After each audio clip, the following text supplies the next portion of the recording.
Hello everyone, welcome to episode 56 of FPL BlackBox, ahead of the newly announced Double Game Weeks, Game Week 22. We've got lots to talk about, haven't we, Mark? We have. It took me by surprise today. I wasn't expecting the announcement, and I wasn't expecting tonight's show to include confirmed Double Game Weeks. We were going to roll out some theories, weren't we? We were indeed. I mean, there's still a little bit of, uncertainty. If any of the FA Cup games get postponed, these Double Game Weeks might not happen, but we've got a plan as if they're going to go ahead, haven't we? It's what we do. Yeah, I mean, that is it. I mean, has been the norm this season. Everything is subject to change, isn't it? So we've got to adjust and be agile with our thinking and our planning. But tonight, I think what we're going to do, we're going to delve into the data like we always do, but also look ahead at our own situations, but also look ahead at what our chip strategies will be, not only for Game Week 22, but beyond that. Because, spoiler alert, we may not be playing our free hit chips, right? No, and it was exciting, wasn't it? I mean, we both didn't play them a few weeks ago, and a lot of people did when Liverpool had the blank. And we both saved it thinking this was going to be a bumper game week in 22. And yeah, like the title of this episode suggests, Slim Pickings, it's maybe wasn't the right thing to do, but it's impossible to know, isn't it? But kind of wish I'd played it a few weeks ago now. Yeah, in fact, on a couple of weeks ago, I think I got 45 points. I think the free hit average was about 60. So we're kind of like, I want a minimum of 15 points out of free hit. And I was like looking forward to 22 thinking, well, I'll easily get that. But when I look at now the fixtures and the players that we've got to play, to look at and pick from, I'm not so confident. I think the real big problem was the postponement of the Liverpool-Arsenal Carabao Cup tie, right? Because that has meant that Liverpool aren't a double game week team, which means that we've got to consider not taking those players out of our team because they've got Brentford, right, at home, which is a great fixture. So that's added to the fact that West Ham have got a good fixture with Leeds. And because we're laden with Liverpool and West Ham players, suddenly it's like, well, do I want to get rid of these players for double game weekers? That's the issue, isn't it? I guess it doesn't matter too much in terms of playing the free hit because we would have kept those Liverpool players in place anyway. So Jota and Trent won't be going anywhere from any team that I put together where it's free hits or keeping it the same. But yeah, the Arsenal players I think is more of a problem for me because I could have if I'd had like a Martinelli and a Ramsdale and maybe bought in a Saka, even Lacazette. These were good options given their form at the moment, but we can't consider them. So yeah, but I think the big thing for me with the free hit is always you've got to know that the team you bring in with the free hit outscores the team you're replacing. And therefore, if we've got 2 Liverpool players and 2 West Ham players, or even 3 West Ham players as it is, that's 5 players with good fixtures, with single fixtures, that we'd be loath to lose. And as we're going to see later on, we're in that boat now, aren't we? Yeah, I know. The Leeds game is such a good game, and even the Brentford game now is so good. I think people are very brave if they free hit and take out their Liverpool and the West Ham assets, given how good Bowen's been. Antonio maybe is a little bit, could maybe be sacrificed for someone. Yeah. But Bowen, there's no way I'm going without Bowen against Leeds. Yeah, I've got to admit, I have tonight looked at what would happen if I didn't go with Antonio, if I replaced Antonio. So I've got a couple of teams, couple of options I want to show tonight, but there's more in my head as well. And that's the thing. There's so much can change in the next week or so before we get to Game Week 22. And already I've got very many options in my head going over. But we're going to look at some of those tonight. Let's briefly, though, we're in the midst of Game Week 21, aren't we? So we haven't finished that. We are. It feels like ages since football's been on, but it hasn't been that long, has it? Just quickly, Mark, Tyrell says my volume's a little bit low. Oh, is it? Okay, I can't do anything. I can't do anything about your volume. I don't believe. You? No, I can't. I can bring mine down, and then if I bring mine down a bit more, and then people. can Dread FPL says it's fine, so I wouldn't worry too much. Yeah, I don't think it's too bad. We did a sound check before, so sorry about that. But next week, see, it's my fault. I upgraded to Windows 11, and it's played havoc of all my settings, and I haven't had time to play around with it and get it fixed up how it was before. Got my weekly message from you, didn't I? Yeah, Mark's back. Weekly panic. Yeah, can't do it can't do it tonight, and then it's all fixed. Well, it's not all fixed. I've got it working, but I don't want to play around with sound channels tonight. I'll try and do some of that at the weekend, and then I'll have more control next week. Anyway, boring stuff. Let's look at our game weeks as they stand at the moment. Let's bring you up first. We've both got red arrows right now. You're on 41, but I've put King off your bench. Oh, I've just realised I've left King on your bench as well. So King has come off your bench to replace Foden. That's Foden should be first sub there, because obviously Foden with COVID, something which did get out before the game week deadline, didn't it, last week, which was quite interesting. Didn't turn up, obviously, for the game, and that means you got King off the bench to give you 43 at the moment. And you've still got 4 players to come. I mean, any comments on the game week so far? Just that, although King came off my bench for Foden, it was going to be Martinelli, and that kind of inspired me to take a -4 for the mighty Ethan Pinnock, which is why he's in my team. So what did the fact that you had Martinelli as an option? Yeah, well, I knew Foden was out, so it was either play Martinelli or take a bit of a punt on another double game week player. And I just thought City would control that game and Martinelli wouldn't have many chances, and it would be a comfortable City win. And it was anything but, wasn't it? Arsenal were absolutely brilliant. And then did an Arsenal and just completely capitulated in about a 30-second mad spell where they gave away a penalty, missed an open goal, and then it got a red card. I mean, it was probably the most Arsenal thing I think I've ever seen. But watching that game, with Martinelli in my bench was horrible because he could have hauled. He had 3 really good chances in that match. And I had to instead watch another Brentford defender rack up a 14-point haul. Yeah, I mean, Martinelli, that chance in the second half when he put over the bar. The referee got in his way nicely for you. A bit of luck there for you, I'd say, as a referee. But yeah, I mean, he missed chances, but he looked incredible, doesn't he? He looks so electric, running with the ball, his first touch, his close control, his dribbling at speed. I don't see Smith Rowe getting in that team again anytime soon because they haven't got a player like him. Well, they haven't got a player like Martinelli who's as direct as that. And no. Just he was causing the best team in England, maybe one of the best teams in Europe, so many problems down that right hand side. It was horrible to watch as a Martinelli bencher, but from someone who enjoys watching football and is really happy to see what Arsenal were building, it was exciting. Yeah, Martinelli was a player that I thought I could afford to lose because Arsenal obviously missed some game weeks later on. We'll look at that later, but I don't think I can. I think that I'm glad I've got him now, and I'm probably going to hold him for the duration because I don't see Smith Rowe getting back in because, like I say, Odegaard's playing so well, Saka's brilliant, and Martinelli just brings them that extra bit of cutting edge, which, I mean, Smith Rowe's been fantastic, but I sold him. Yeah. I sold him this week. I know, I was surprised at that. He's done so well for you. So well for you off the bench. I'm quite pleased you did because the luck you had with him was obviously painful. So we've still got 4 players left. You've got Johnson, Pinnock, Bowen and Antonio to play. So Johnson, Bowen and Antonio have Norwich next week and Pinnock goes to Southampton. Hopeful there with Bowen your captain? Yeah, I mean, it's decent enough, I think. Bowen was the one that I really wanted, so I had to get rid of someone for him, and it was Smith Rowe. Selling Smith Rowe was a bit of an easy move. I didn't want to lose any of the others. Antonio is back in. I mean, it's Norwich, right? And Ben Johnson went off early. He was booked, so he's definitely going to play the Norwich game. And West Ham conceded anyway, so he should play that match. And if I get anything from Pinnock, I will be over the moon. But that feels a bit hopeful at this stage. I've just managed to put your volume up. I've just realised I can indeed increase volume. So there you go. Yeah, I think that, I mean, it's pretty standard, isn't it? A West Ham defender, Bowen and Antonio. I think many teams went into the game week with that. Pinnock, not so much. But I think a lot of us do it at the 4th. Yeah, and I think Bowen was fortunate to get the assist, wasn't he, from the Palace game. He flicked it on. Milivojevic handballed it away from the goal, but it still counts as an assist. A lot of debate about that. No doubt about the Antonio goal. Is he back, Antonio? I mean, he played all right. He took his goal well, but I didn't think he did much apart from that. I think it's the jury's still out. He still doesn't look that threatening when I watch. And even the goal he scored a little while ago was a tap in. I mean, you can say it's good that he's getting in the right positions and stuff, but yeah, I don't know. Obviously, we want to see more from him, but his record against Norwich and what he can do to them. So I'm expecting big things from him. Yeah, he has got that record. When we don't forget the 4 goals he got at Carrow, I don't think we're going to get a reproduction of that. But you never know. Never know. You've got Livramento on your bench as well, who won't come on. He's got Brentford too. He's got to go, I think. Yeah.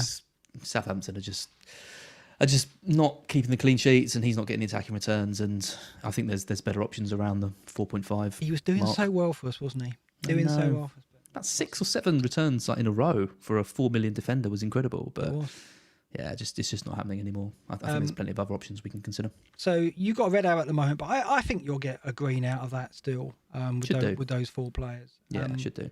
So I'm looking at 44 points at the moment, and my 4 players to play again are Diop, Bowen and Antonio against Norwich, and Broha at home to Brentford. Whether Broha will play will depend, I guess, on Southampton's FA Cup team, but I think he should get some minutes at the very least. So again, I've got a red arrow at the moment down to 202k in the world, 44 points, but hopefully those 4 players will get me a green and push me back into the top 200k. Pretty modest. I'm still a long way behind you. If we look at the Great and the Good League, not a lot's changed. You're top, I'm bottom. Grim viewing. Grim viewing for me, this is. Ouch. So you are, 11k in the world. I'm 202k in the world. Right. I mean, to be bottom of the Great and the Good League with a 202k rank shows you what a season it's been for the guys in this league. Very, very high standard. It's really unfortunate that Les Caldwell got hacked. No. I mean, what's going on there? I mean, is it happening again? I mean, really bad if that's the case. But yeah, well, I mean, it is the case. This is exactly what happens. If anyone's wondering why he's in this league with an overall rank of whatever it is, 7 million, it's because someone came in and took, hundreds of points, of 400 points of hits or something like that, and decimated his team. And Greyhead's doing a great job of kind of calculating his scores, as if that hadn't happened, and trying to do this league where he is. But I can't imagine what that's like. It would break my heart, I think, if that happened to me. So I feel really bad for Les, but hopefully we can keep talking about his progress in the league regardless. Interested in the second table we've got here. I was top for captain points on 346, but you've now taken that from me as well. Hey, the clean sweep. What was that to do with then? Was that when I went for Foden, wasn't it? Yeah, for Foden, and I'm so you're beating me in rank, you're beating me for captain points, you're beating me for transfers. Your dad's bigger than my dad, basically. We're doing predictions later, or no, not this week. Next week, I can't take that as well. Yeah, it's a fantastic season for you, and I'm suffering a bit, but I'm still feeling optimistic, shall I say, about the second half of the season. Yeah, you'll turn it around, got no doubt. We'll see. Mid-table finish beckons, Mark, don't worry. Absolutely. Let's talk double game weeks then, because it is a late one tonight. We're starting at 10 p.m. UK time. We don't want to keep everybody up. So let's talk about the double game week fixtures. This is what broke today then, rather unexpectedly. Do you want to go through these, Az, for those who aren't aware of what double game weeks are? Yeah. So just quickly, I did a video for Scout with the brilliant Sonaldo earlier, where we kind of covered these in quite a lot of detail. Mark and I are going to do that again. But yeah, I mean, it was exciting. I wasn't expecting. I mean, we knew it was going to happen at some point, but we didn't know when. Obviously, we've been looking to like Ben Crellin and others to see kind of what the predictions are. And Crellin had a few different sort of theories, and one of them was pretty much bang. I think 2 teams, Southampton, Newcastle, didn't get a double, but the rest of it was pretty spot on. So if anyone's watching this and doesn't really know what they are, double game week essentially is just when a team has 2 games instead of the regular one, and it's where we all get really excited and flock to their players because we want to captain them, and they get you get 2 chances basically to get the points. But I'm sure you all know that because we've got one at the moment, Game Week 21.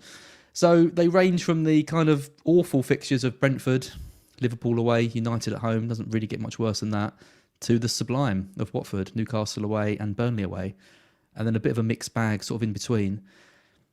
I'm finding it really hard to get excited about it. You agree, and that is why we went with the title we've got. I kind of wanted to dive into it, and I do want to attack the double game weeks because obviously I want to make up ground, right? And I want to turn my season around. So I was of the mind to really go for it. But then when you start putting a team together, and like I say, when you start looking at the fact that do you want to lose Bowen? Do you want to lose Antonio? Do you want to lose Jota and Trent? Probably not, right?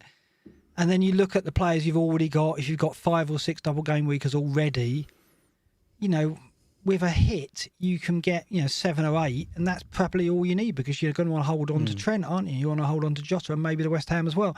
So, I mean, we are going to look at some data to see if we can, find some targets, and also we've got a watch list of players for those who do want a free hit, and we'll list that for you so you can get some ideas on rankings that we've come up with. But it is kind of slim pickings, sadly. I mean, Spurs are probably, I would say, although United are in there and Chelsea are in there, the way the fixtures fall, Spurs are probably the best bet, right? Yeah, I think so. I mean, I don't mind Leicester from an attacking point of view with the fixtures they've got. It's just they're so low on numbers. You know, with players going off to AFCON, Iheanacho and Daka being injured, Vardy being out. You know, a lot of the talk on the chat earlier, the stream I did earlier, was on players like Lookman, Harvey Barnes, even a few mentions of Perez as a bit of a wild punt. Like, surely we're not going to go that desperate. But, you know, Maddison, for example, if he's fit, I think is someone that we can consider. United's, it's really hard to get excited about any United players. And Ronaldo's the obvious one. I know your feelings on him. There's no one else I'd touch. You know, Rashford, Greenwood, Fernandes, Sancho, even like going into the fullbacks, Shaw, Wan-Bissaka. There's just no one. It's De Gea and Ronaldo, and it's just really disappointing, really.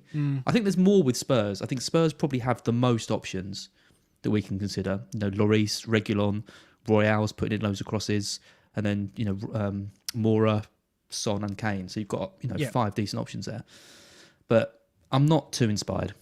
Yeah, I mean, and also Kane can be your captain, right? If you're going to free hit, Kane can be your captain, and that will be, to an extent, a differential. It should be quite. His record's outrageous against those two teams. Yeah, Kane. His two. You know, these are the two teams. If you want Kane to have a double, you want them to be against these two teams. I think he's got 15 and 11 against Leicester, and something like 12 in 12 against Arsenal, something like that. So yeah, he loves a goal in these two fixtures. Yeah, I think if you're free hitting and you're bringing in Kane, the armband is certainly something to consider. Well, let's look at some stats. Let's see if we can talk ourselves into some of these players anyway. So bringing up the defence first of all, and all through the tables in tonight's show, I've highlighted the players and the teams that do have the double game week, so we can easily refer to them.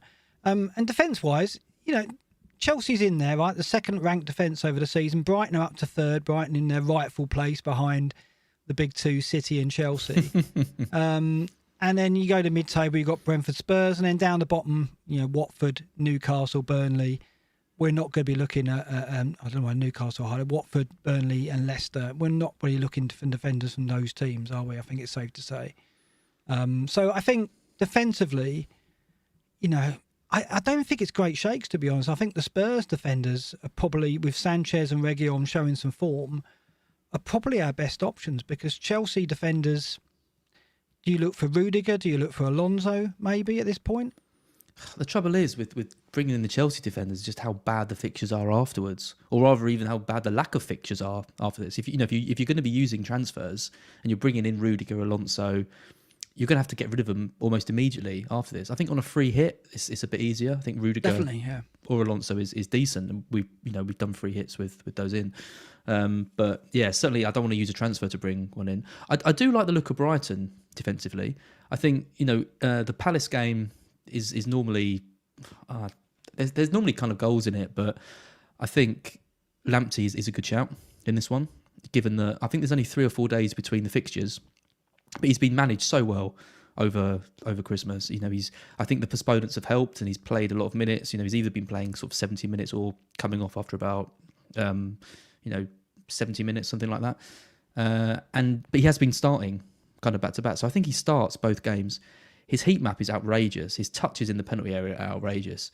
You know, he's so attacking. He's much more attacking than Cucurella. I think much more involved in that kind of position around the penalty area.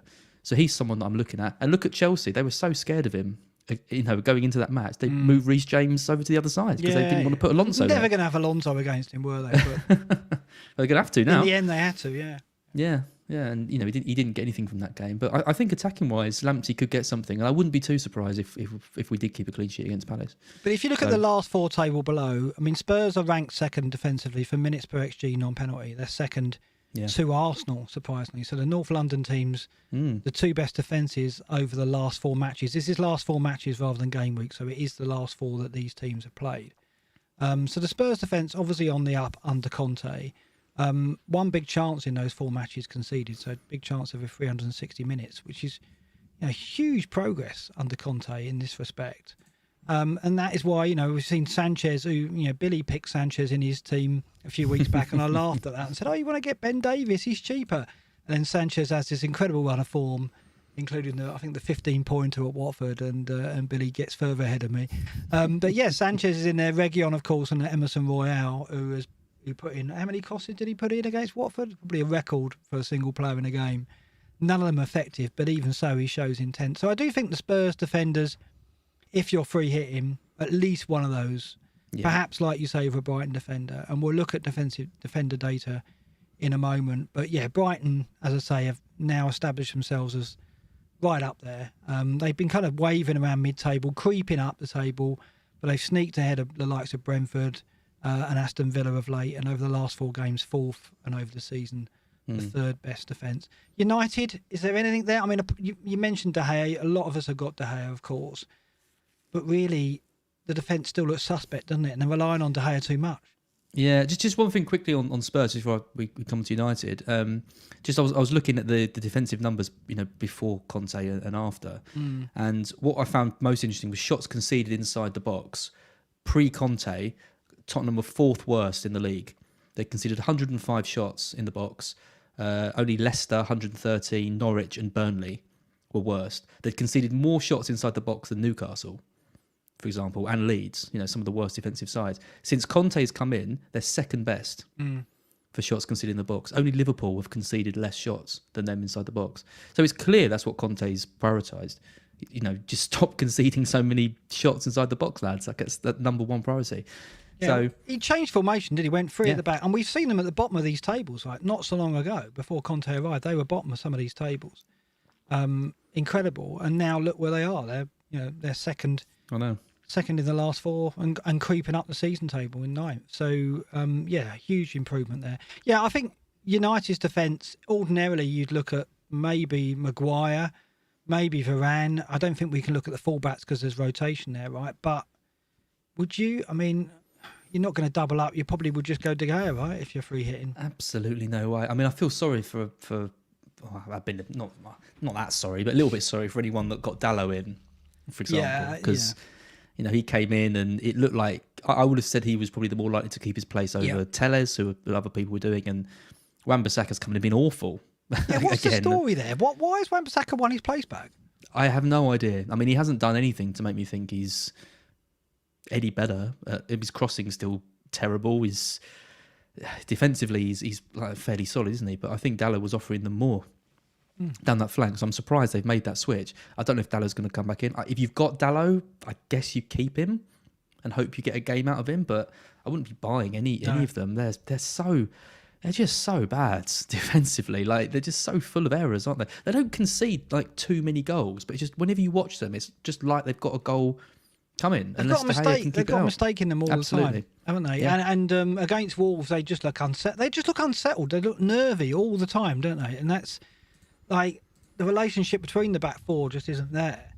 And it hasn't changed under Aniek. It really hasn't. He hasn't had that impact that we expected on any area of the team, and not certainly defence was where we expected it, right? Because we were all jumping on De Gea because we thought clean sheets were coming. As it happens, he's picked up saves and bonus because they've still been conceding goals, but he's still done okay. He's still ticked over, but we're not ready yet to jump on the back 4, are we? They're just the same. Like, they're just the same offensive and defensive as we saw under like Solskjaer's last few games. Doesn't really seem to be that clear a plan. The passing's off. They're frustrated with each other. The egos are showing. I don't know. I thought Ranić would come in and at least they'd press and look like they were working harder for each other. And I haven't seen any evidence of that whatsoever. One thing is, as the chat correctly points out, Shaw is suspended for 2 games, so we are going to see Telles come in. Okay, I thought he was. Did he get a suspension earlier in the season as well? Yeah, he did. Right. So he's out to the 22nd. Yeah. So Telles could be an option, especially if Fernandes is benched, because then you're going to see Telles on more set pieces. But surely one of the games will be the FA Cup game, will it not? For sure. Does that count? I don't really know if that counts or doesn't count anymore. I thought it did. Well, I don't know. Anyway, it says he's suspended until the 22nd of January, and their game is on the 22nd.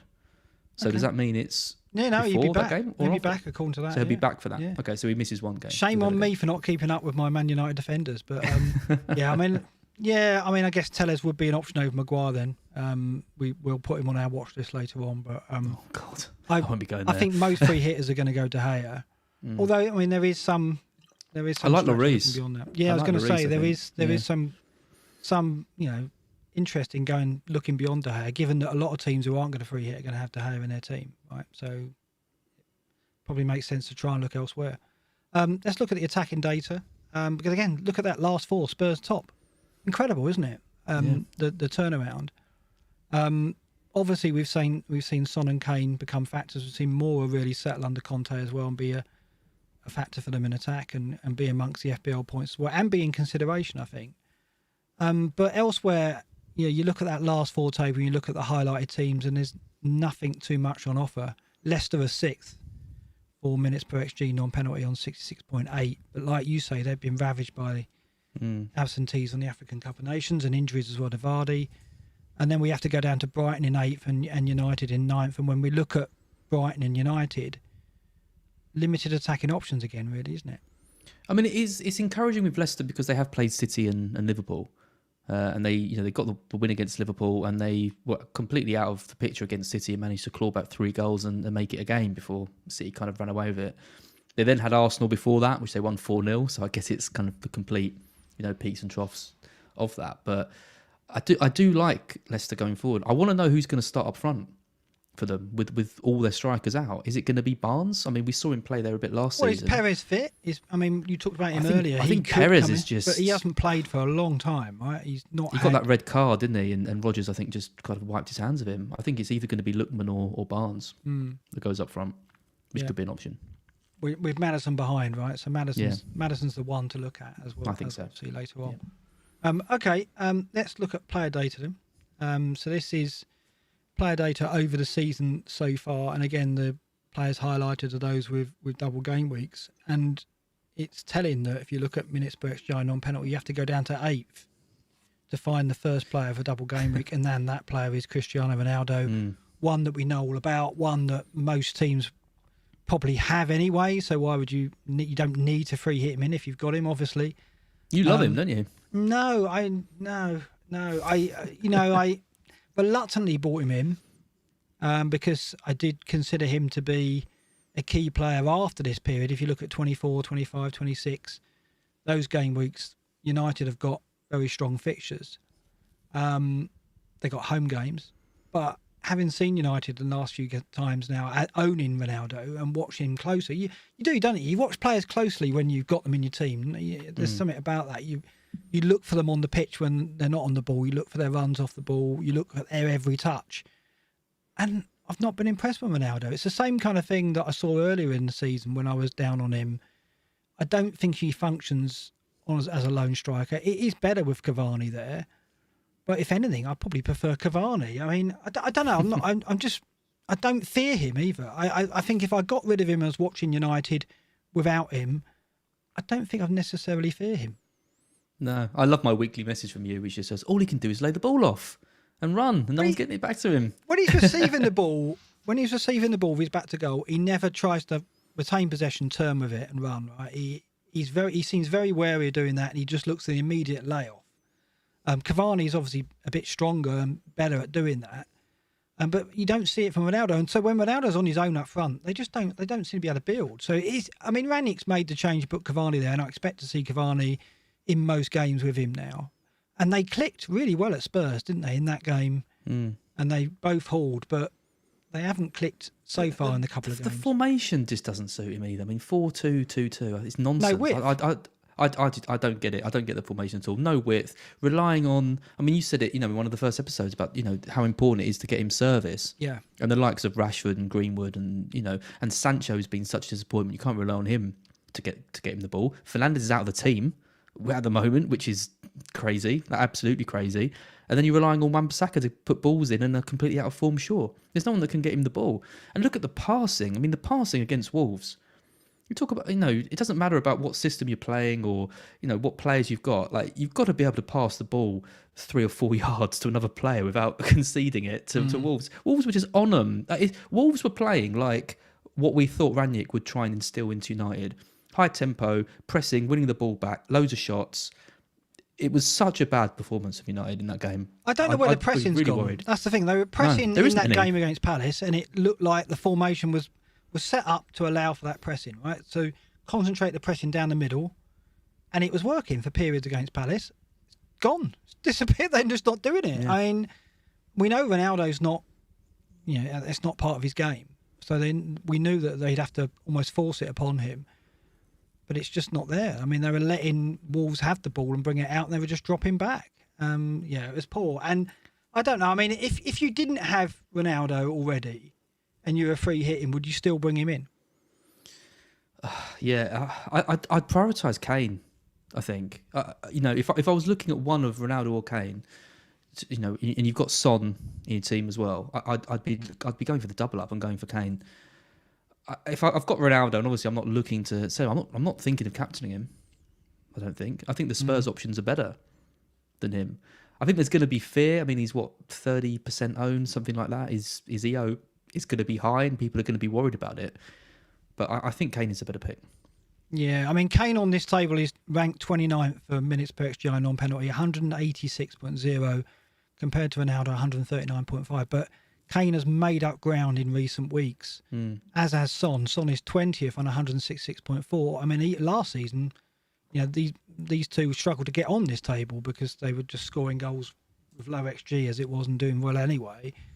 But they're creeping into the reckoning now. And Kane has shown some form of late, and we'll look at the last 6 game weeks in a moment, and you'll see by how much. But yeah, anyone else here that stands out? I mean, you have to. I mean, Daka's injured. Mason Mount. Would you consider him? I think Mount's interesting. It's just I don't know if you're going with 3 up top. So if you're keeping Antonio, for example, and you're getting one of Dennis or King, and then you've got Ronaldo or Kane. That seems quite logical. Or you could go with King, Dennis, and one of Kane or Ronaldo, something like that. So you're probably playing 3 up front, which means you've got 4 in midfield. You can't. I don't think you can sell Jota. I don't think you can. Obviously, you've got Son. I don't think you can get rid of Bowen. I think he's great. And then it's Mount or a Leicester option like Tielemans or Maddison. Yeah. And I'd rather have one of those. If on the free hit it might be a little bit different, but at least Leicester have better fixtures than Chelsea do going forward. So I think I'd pick Maddison on it. I think on the free hit, I'd still maybe move towards Maddison, given that Burnley's one of the games. Yeah, I don't think the Chelsea games are good. Well, they go to City, right? So what City do we expect Chelsea to get? Tough games. Yeah, I mean we see those 2 defences, 1st and 3rd, over the season, and 1st and 4th in the last 4 game weeks. Those 2 defences. So what can Mount get from that? Here's the player data over the last 6 game weeks, and we were talking about Son and Kane and how they figured. 3 of the top 6 are Spurs players. So for minutes per XGI non-penalty, over the last 6 game weeks, Lucas Moura is top, 99.5. Then Son on 101.2. And then you go down to 6th, and Kane is 127 minutes per XGI non-penalty. Again, it underlines just how far Spurs have come in attacking terms. Moura top. You like Moura, don't you? I do. Yeah, I do. I mean, the thing is he going to get 2 starts over the 2 fixtures? That's the thing. Probably not. That's the danger, because they go to Chelsea, and will he play the front 3 at Chelsea? I somehow doubt it. So that's the thing. I think if I knew he was going to start both games, Moore would be right up there for that one of the midfield spots, I think. I think people were disappointed, weren't they, with the Southampton game, because he got 17 points against Palace, goal and 2 assists, very heavily bought into that, and then didn't start in that match. Got 28 minutes, but then came back into the side against Watford. I don't know. He's a funny player, Moura. I don't trust him to deliver when we kind of want him to. He's not on my radar, I don't think. But it is interesting to see him top of this list over the last 6. He's a punt, but probably a bit too far for me.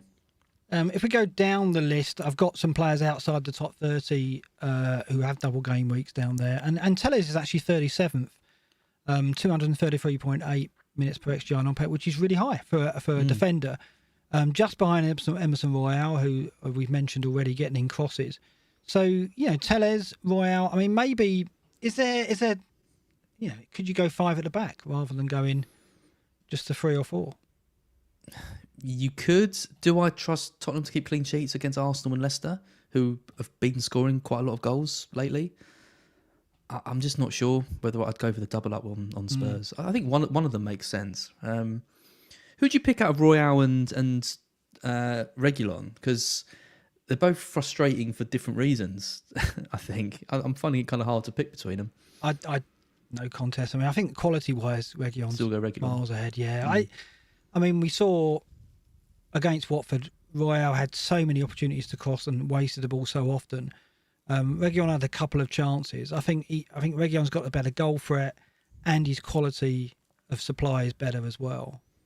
2 bonus for Royale though. Yeah, it just so happens Royale's getting more opportunities. He's getting more space. I don't know what that's got to do with. Is it to do with the fact that Son takes the left-hand side a lot more, and therefore it's preventing Reguilon getting forward as much? Or is Reguilon coming inside too much and Royale staying wide? I mean, do you think his fitness is there? Because there was talks, wasn't there, a few weeks ago about him not quite being up to the levels that kind of Conte is demanding. And, we've seen early subs from him. We've seen, a bit of injury and things like that, and missing games, getting subbed early. He got rested totally last night, didn't he? Yeah. And that surprised me. Doherty played on the left and Reguilon didn't even come on. No. Which I looked at and thought, well, that's good. That means he's more likely to play the double. But, they got their cup tie, of course, as well before that. So I think we'll see him. And if he plays the FA Cup tie, I will probably have concerns about him playing both games. Because like you say, there is doubts about his fitness, it seems. I think there's no doubt that Reguilon's the better player of the two. But I think so. I'm almost leaning towards Royale because he's got no competition. And just because will some of these crosses eventually find their target? I mean, he put in so many against the wall. They were so bad, weren't they? But then he comes away with bonus points. It's a bit of a strange system when that kind of thing happens. Yeah, I mean that shows that some of his open play crossing was successful, but just not good enough quality or finding people in the right area. So, yeah, I mean, as you'll see later, I've got Reggie on top of the watch list, but we can argue about that later on. Let's look at the positions then, one by one. We'll talk about keepers first of all. And you mentioned Lloris, and in our table here, which is sorted by clean sheets, Lloris is fourth overall. Hasn't really been in a reckoning in the season, but I think with the free hit, yeah, he's got to be in our thoughts, because I think, like I said, many teams who don't free hit will go in with De Gea anyway. So there perhaps is some sense in trying to be different and look for an alternative. And for me, I think Lloris is up there. I think that beyond that, though, I mean, if Pope was fit, I've highlighted him here, he can be a consideration. I think they've got the 2 home games. But other than that, I think you're down to Sanchez, I think, being the next best. If you're not going De Gea with a free hit, where would you look here? Lloris, I think, is the main one that I'd consider. Just because he's been playing well recently, especially under Conte. I mean, Pope is an interesting one because I've been looking at Burnley, and what we associate with Burnley is them kind of keeping it tight, restricting teams to long-range efforts. And that's why in the past, goalkeepers like Heaton and Pope have cleaned up, because they make loads of comfortable saves. All the shots are coming from quite easy areas. They pass the ball around the box a lot, get up the BPS, get their 11-point hauls. Burnley win 1-0, rinse and repeat. Burnley haven't kept 1-0 all season, which is, different to what we've seen in previous seasons. That was the meat and drink for Pope, wasn't it? Exactly. Yeah, absolutely. And it's why they've survived sort of quite comfortably, a lot of the time that they've been in the Premier League. But what's interesting this season is they're still not conceding that many shots on target. They're actually, I think I've got a chart here. They're 7th in the league for having the least amount of shots on target. So they're in line with, they've had 79 shots on target. Brighton have had 75, Wolves 73, Chelsea 71. So they're in really good company. When you look at the total shots conceded though, 289. That is miles ahead of Brighton, 233, Wolves 225, Chelsea 201. So they're doing the same thing that we've seen them do before. They're still letting teams shoot from, outside the area and not inside the box. But Pope isn't saving them. Yeah. Look at his XG prevented here. Minus 6.1, which is the worst. It's the worst on show in the Premier League. And so that's the reason why Burnley are doing so badly. He has conceded 6.1 goals that he is expected to save. Which...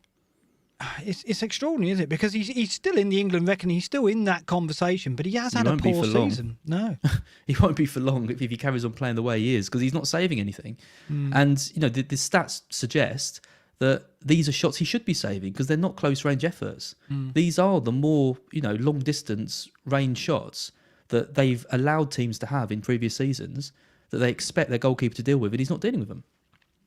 But I don't think Pope will be a factor in this double game. I don't think he's going to be fit. And Mendy is highlighted, but obviously Kepa's going to play because Mendy's away with the FA Cup Nations. So you know, it's exactly as the show said at the top. It's slim pickings, really, if you're not going De Gea. Lloris is probably the next best, or Sanchez, maybe. I mean, would you consider going back to Sanchez? But I guess you're looking at the Brighton defenders because of attacking plot, right? Yeah, I think so. I think Lamptey is definitely the standout to me. I think he's now that Christmas is over and it's going to go back to more kind of longer periods between games. I think Lamptey is now going to be a big factor in our seasons. I am biased, but I do think from what I've seen, now with him operating as kind of like a right winger at times, he's getting closer to the penalty area than we've seen him do in the past as well. And I think we're gonna start seeing some returns from him soon, and you just don't get that from Sanchez into the same price. No, I mean Sanchez. I mean, it has surprised me in terms of minutes per save. He's not been too bad. 30.5. I expected fewer saves from him than he's actually made. Minutes per BPS 5.6, which is decent. I mean, Ramsdale's 5.7, so he's earning BPS at a faster rate even than Ramsdale, who obviously is the most fancy keeper at the moment. De Gea 5.6 as well, so he's on a par with De Gea, Sanchez, for BPS. So that is really quite surprising. I think that, if you're not going to go a Brighton defender with the free hit, I think Sanchez is probably the best option. And actually, bringing Sanchez back in if you're going to make a transfer in goal and not do the free hit is not a bad move either, because they are performing well, and I do think the fixtures aren't too bad coming out of game week 22 either. So I think Brighton, up and coming in terms of defensive form, but it's whether or not you've got that faith in Lamptey's fitness. And I guess you're seeing him being managed really well, and which is why giving you more confidence. Yeah, absolutely. I think it's been he hasn't broken down any games. He hasn't had any niggles or doubts, which have no flags that we've seen on him sort of so much. And I think they have managed him really well. They know the importance of him. If Brighton are going to get a top 10 finish this season. So yeah, I'm really optimistic. I wasn't at the start of the season. I thought we might not see him back to his best, but he's come into the games I've seen him play. He's electric still. He doesn't seem to have lost any of his kind of attacking threat, and his, he needs to be saved from himself. And I think that's why he gets managed, and that's why he gets subbed early, because he just doesn't stop. He's got no sense of, I'm going to have a bit of a quiet one this game, or I'm going to take a bit of a breather. He's just all action all the time. And it's always good as well to see the opposition fearful of him. I mean, even before the game starts, you can, like you said about Chelsea, they're making selections with Lamptey in mind because they know that's where the source of problems are going to be. Let's see how he ranks in the defensive data then. He should be highlighted here. He is. He's 12th overall. This is sorted by minutes per XG non-penalty, XGI non-penalty. Right? So 12th, 414.7 minutes. Yeah, he's ahead of the likes of Tellez here. Head of Emerson Royale in this table. And considering he's had a small number of games, he's only been back, a couple of months. He hasn't had a full season. He is showing progress, right? So this kind of backs it up, right? Yeah, and I think it's only going to improve. The more he plays and the more he gets used to the system. Dunk is going to be coming back too, which improves Brighton, the ability to get clean, I think, defensively. I think Brighton are poised to have a really good second half of the season. And I think he could be one of the key names. Yeah. Well, at the top of the table, Trent, of course, but doesn't have the double game. Then you've got Reece James, who will be out as well, so he's not a factor. We're robbed of him by injury, as we are Chilwell as well, who's 6th in this table. Reguilon between the two, 335.4 minutes per XGI non-penalty, is effectively the top-ranked double game week defender, and we've talked about him already. Davinson Sanchez is 7th, 382.3. Billy's boy. Well, that's the way you go, wouldn't you? If you're going to double up on Spurs and you weren't going Lloris, you'd probably go one of Reguilon and Royale and go with Sanchez maybe for the set plays because it's working for him. How much is it paying you to say that? Yeah, I know. Unbelievable. I can't believe the pick. When he picked him, it was incredible. I just think the double's too much for me. As I said, I don't. A London derby and then a Leicester team who have been scoring. I think it's too much. I think it's between Reguilon and Royale. I'd be getting one of them if I had a free hit. I don't think I'm going to have either of them. Not using the free hit and probably just using my transfers. And I'm not too worried about it. Looking further down the table, I mean, Burnley defenders in the past have always been decent on double game weeks with Loughton, Taylor, of course, Tarkowski and me. Tarkowski is 22nd, 564.7. Me's further down, 587.9. Options, I guess, if you're backing them at set pieces. But again, they've been, if you look at goals from set pieces, Burnley have been really disappointing and just don't carry that threat. that they used to. They're not that good in the air. Is another thing that I've learned. Bizarrely, isn't it? Burnley. Yeah, because they've got a weakness at set plays themselves. They've got a weakness at set plays. They concede way too many chances, from headers, from corners and set pieces, and they don't score many, which again is very kind of anti what you associate with Burnley. It kind of shows that these kind of stereotypes persist, and I think it's been like that for a couple of seasons now. I don't think that's new news. I think we were talking about this last year and saying that they've got a weakness from headers and kind of tall strikers scoring goals against them. I mean, there's no way I'd be getting a Burnley defender. Absolutely no chance. There's a few people in the chat mentioning like Lowton and and Tarkowski, but I just think you've got Trent, you've got someone like Reguilon, and then you've got Lamptey. I think that's fine to go with those three. Okay, midfield options, and this is telling us well. You've got to go all the way down to 9th when you arrive at Mason Mount before you find a top ranked player for minutes per XG on penalty. Mount there at 9th, 152.5. Then it's Ziyech, who is not really a selection because we don't really see him playing both games. And then you've got Som, who is, of course, a very popular player anyway, so you'd be free hitting a player in that people have already got. Pulisic in 15th. Again, like Ziyech, is he going to play both games? Very unlikely. And then Perez in 18th. You're going down to the 21, 22nd, 23rd, and the likes of Lo Celso, Lookman, Pogba, players that probably aren't going to factor. I mean, Lookman might be a differential, I guess, down there, but it's disappointing, isn't it, when you look at this? It's so disappointing. It really is. They all just feel like kind of mad punts, and they'd be okay, I think, if the likes of West Ham and Liverpool didn't have such a good game. If Liverpool had a tricky game against Man City or something, or West Ham were even playing like, a Brighton away or something like that, it was a fairly tricky game. But the fact they've got such good games against Brentford, you're just punt. Like if you're taking Bowen out for Lookman, I just think it's got to be trying too hard, right? Because I'd rather have Bowen in one game than Lookman in two. Security of the start, and not sure where he's going to play, if he's going to play, how he'll do. Yeah, I don't know. I don't like a lot of these names on this list. It's pretty grim. McAllister, Trossard, anyone in Brighton you'd look at? Yeah, I mean, it was McAllister's, can't even say his name, best game for Brighton by a country mile. I've doubted his quality a lot of the time. He's very much in and out of the team. It was the first 90 minutes he'd played since game week 2 against Watford. So I'm not sure he is always first choice. You've got to think he's gonna start the next game, given that he got 2 goals against Everton. I wouldn't touch him though. Trossard is a possibility, I think, but very unreliable, very inconsistent. Not playing up front, not even out of position anymore, and wasn't even that good when he was out of position because Welbeck's back and doing well. I wouldn't personally touch the attack. Not with the Chelsea game. Doesn't figure in the top 30 here in midfielders either. Trossard, that's telling. Which is a shame because he's better than that. He is. He's had a better season. He's actually has had an in product at times, but you've got to time it with him, haven't you? You've got to just get it right. He's one of those players that he's going to have spells where he looks an FPL asset, but he can never sustain it. And I think when Brighton have got Mopé in the team, he's not the focal point as much. So, no. And that's been the case recently. Up front, then, we talked about Ronaldo. He's second minutes per XG on penalty amongst forwards, 139.5 over the season. Then it's Daka, who's probably not going to be available. Cavani, would he play both games? I mean, is Cavani a viable alternative to Ronaldo? Do you think he'll get both? Absolutely not. No. Absolutely not. I mean, you look at his heat map, he's a DM. his heat map is absolutely awful. He's taking touches all around the place. He's there as a foil for Ronaldo. That's what any of the second strikers going to do in that team is, just try and get the ball, try and serve as a way of getting Ronaldo the ball more and let him have shots.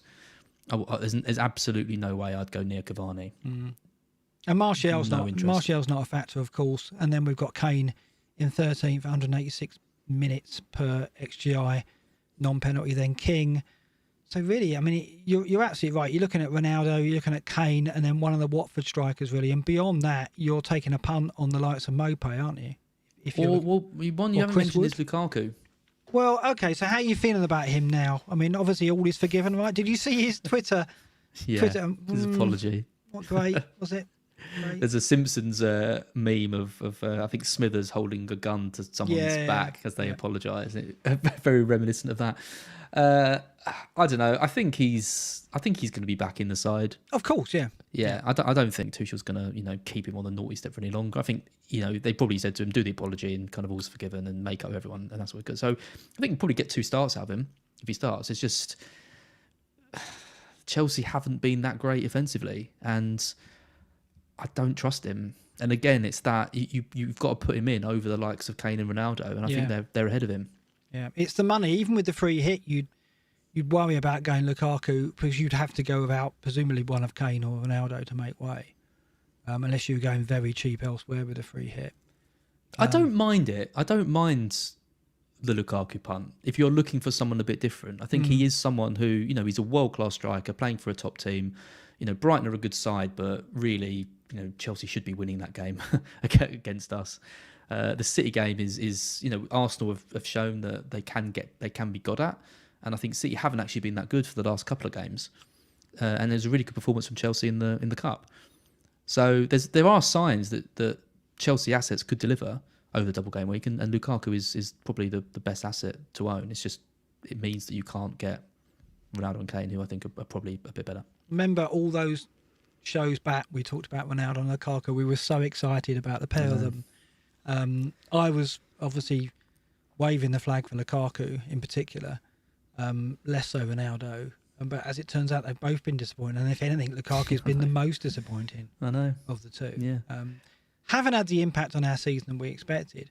And in fact, to veer away slightly from the free hit conversation, forwards as a rule have been really poor for us. And I just had a look at some data as a kind of a side project, so to speak, and I did some big chance analysis. I've got a couple of tables here.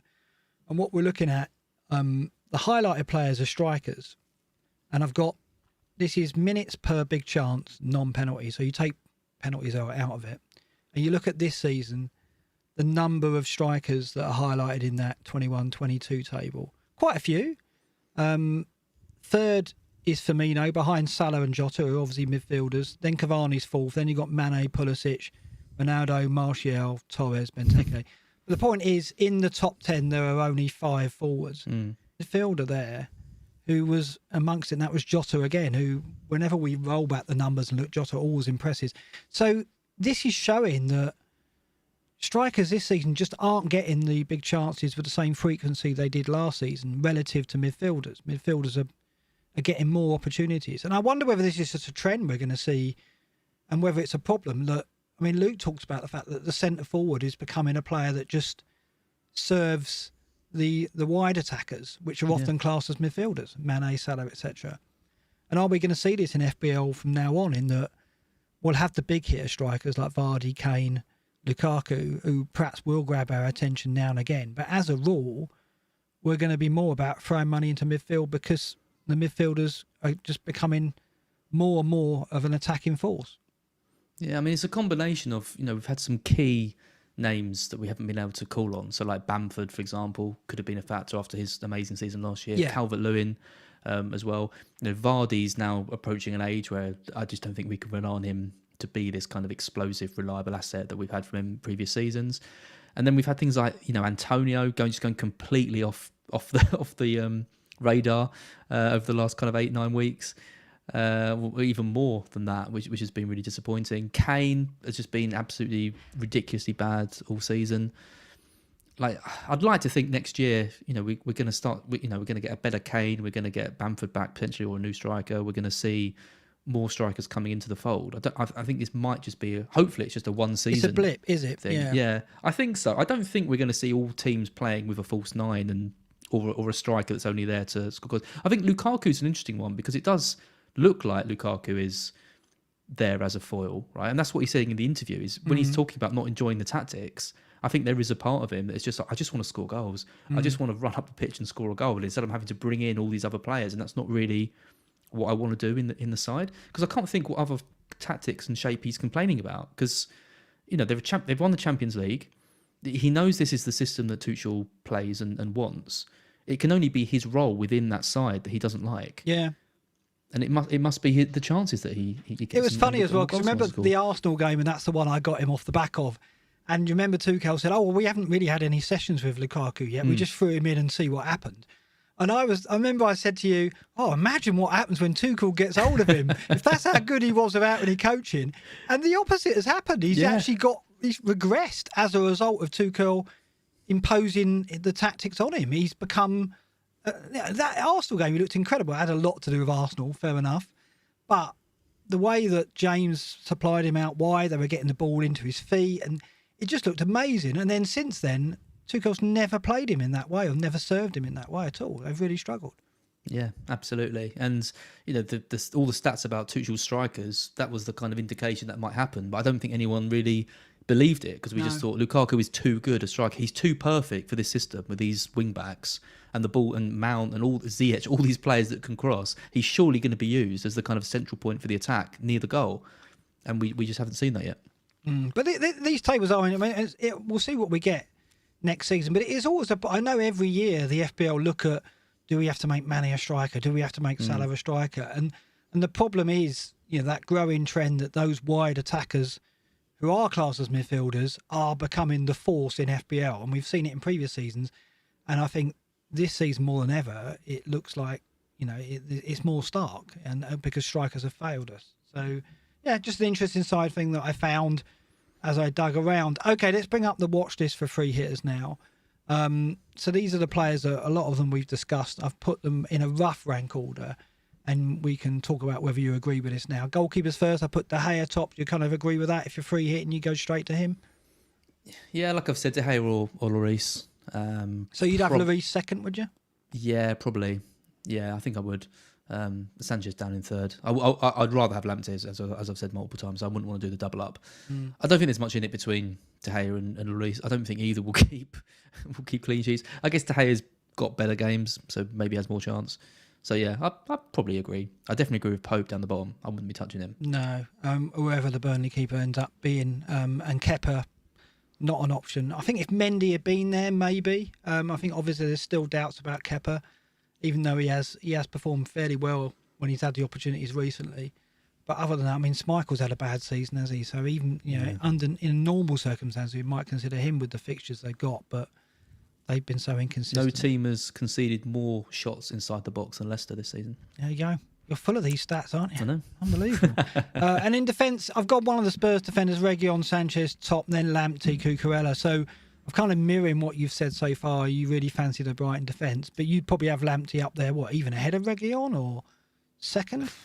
Yeah, I mean, I guess I would. I think obviously Trent is top. Well, Trent is top, even though if you're free hitting, you've got him already. Probably you've got him already. Yeah, I think he's. If we're talking about double gaming players, maybe I'd put the Chelsea defenders a bit higher.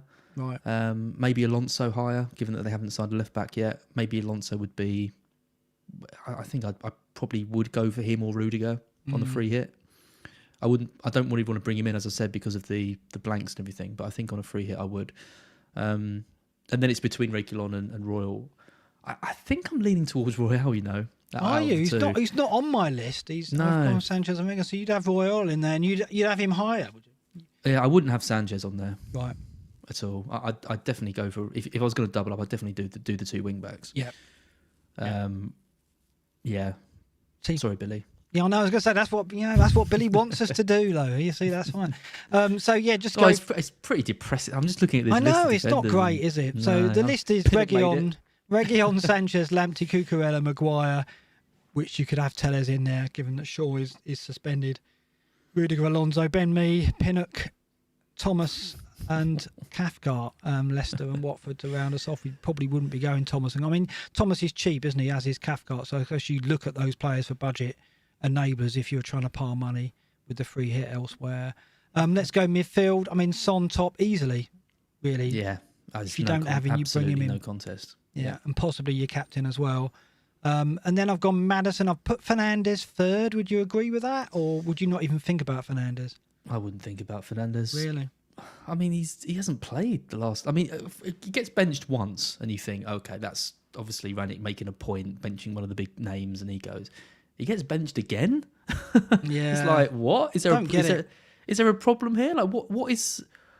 Why are you doing this? Like, why are you doing this to your best player in the side that has been such a focal point and such a, the hub of everything good that United have done? I personally just don't understand that at all.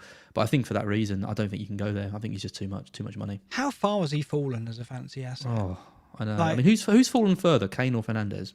Fernandes, I think, because Fernandes last season. Remember, we did a show where we declared Fernandes the FPL asset over Salah. At one point, he looked to be, everything was, the returns and the data were showing that Fernandes was the new king of FPL in terms of the heavy hitter to have. Now, we're not even thinking about him on a double game week. It's crazy, isn't it? People saying he was suspended and then benched. I didn't think he was suspended. Yeah, he did have a suspension recently, but he was benched. Okay, fair enough. But even when on the pitch, he hasn't really been a factor under Ole, and under Ranić so far, he has not been revived. And that kind of relationship with Ronaldo, we had question marks over how would they work on the pitch together, and it really hasn't. We've had glimpses, but they haven't really shown that relationship at all. And Ronaldo's taken penalties from him. He's taken free kicks from him in the main as well. It's really been a miserable decline for Fernandes as someone that we talk about. And I miss him, to be honest. Yeah. I don't know what's more surprising. The fact that Fernandes is third on this list, which just shows how few options there are anyway, or the fact that Fernandes is third on this list in general based on what he did at the start of the season all of last year. Like it is, I mean, it is slim pickings indeed. I think you've got to be very, very brave to pick Fernandes. Well, I think the next batch, Trossard, Mount, Tielemans, Moura, there's little in it between these. Yeah. I've put Trossard top there above Mount and Tielemans. Would you disagree with that? I think I'd go Tielemans first, given that he's going to be on pens with Vardy out, and then Mount, and then Trossard, and then Moura. I think I'd go Moura over Trossard, actually.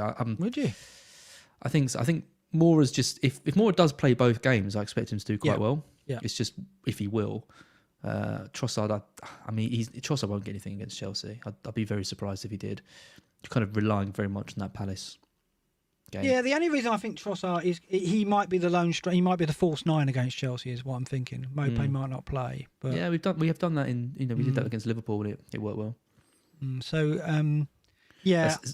do that more to help him drop back into midfield though and help out in that capacity rather than being the one that's really pushing on. Oh yeah, no, I don't expect him to push on, but I just expect him to be more of a focal point when you do attack, if you attack, of course.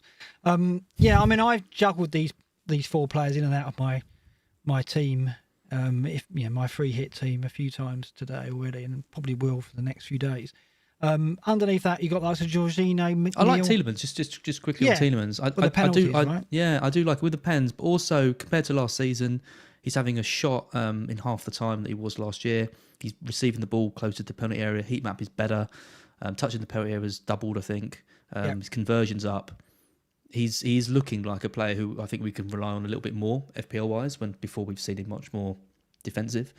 I think the double up of him and Maddison could be something interesting. I mean, Barnes is another one as well, because if Barnes does get that 9 spot, could be a bit of a shrewd pick on her. I think all season. I mean, Barnes started strongly, and all season we're like, is he first choice now? Is he not? Yeah. And I think obviously with the injuries they've got, he did play a game up front earlier in the season when they were struggling for striker options, so he could be one that's an interesting differential. A risk, of course, as a lot of these are. Just to round that list off, you got likes of Jorginho, McNeil, and McAllister. I mean, McNeil's never really been an option, has he? As a Burnley's erratic. That is a bad list, Mark. It is bad. List. Up front, we've got big names at the top. Kane obviously would be first choice. I think I've got him ahead of Ronaldo. Then we go into the two Watford strikers, Dennis and King. Dennis, who has of course stayed back from the African Cup of Nations. What do you make of that? Because he went off at half time, didn't he? With Ranieri saying he saw a little bit of fatigue in him, and that's why he took him off. Yeah. Do you buy that? I don't know. It's very hard to predict, to kind of hypothesize what happened there. It's very strange. I mean, they're in the game at the time against Spurs, 0-0 at half time. Had a few shots. Lloris's been tested. It seemed strange to sub him off. I can't understand how it can be anything other than Leicester causing problems. Watford causing problems for him going? Because surely he wanted to go, right? I can't imagine Dennis would have been, oh no, I don't want to go anymore. I've had my call up. I'm not sure where I fit in the system. I think some people were saying. I think it's more likely that Watford have pulled some kind of rug out from under him. Well, wasn't there murmurings from the Nigerian camp saying that Dennis did want to go and Watford have just said no to him? And that's what I think. That's what I think's happened. Because there was talk of Nigeria were late claiming Dennis as a member of their squad, but I don't think it was that late. I mean, we knew he was in the 40-man squad a few weeks back, but that's how Watford sold it. As in, they were late, so we always said if you were late naming him in the squad, we had the option to say no, and that's what we've done. Yeah. And they kind of cut. But when he went off at half time, he's your best player by some margin. Yeah, the game's not out of reach. You got to ask the guy. I mean, and at the moment, he's in my thinking, both with the transfers and if I was going to pay the free hit, because Watford do have Norwich in game week 23, so he's a player I'm really interested in getting in anyway. But it does worry me a bit. Is his head going to be there? I mean, the fixtures are great. I mean, you know, in terms of double game week fixtures, away at Newcastle and away at Burnley doesn't get much better than that. So he's got to be a factor. I mean, there's people, you know, calling him captain option as well, like him and Josh King.